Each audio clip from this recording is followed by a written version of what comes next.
रुको जरा। আমি বাড়ি না থাকলে তাহলে তুই দাদার সাথে হিসাব করিস পম্পা?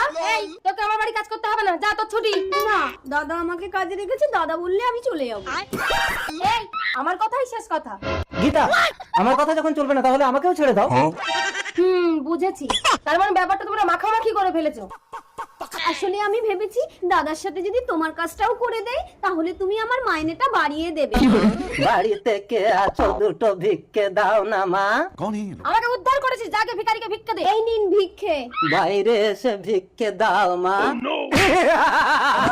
আমি ভিখারি নই, আমি গুন্ডা। আমি এই বাড়ির মালকিন না, আমি এই বাড়ির কাজের বউ। না না, ওই বাড়ির মালকিন, আমি এ বাড়ির কাজের বউ। গুন্ডাই তুলে নিয়ে গেলে ভালো হবে, তাহলে তুই আমার স্বামীর জীবন থেকে সরে যাবি। আমি নিজে একে তোমার হাতে তুলে দিলাম। ওকে।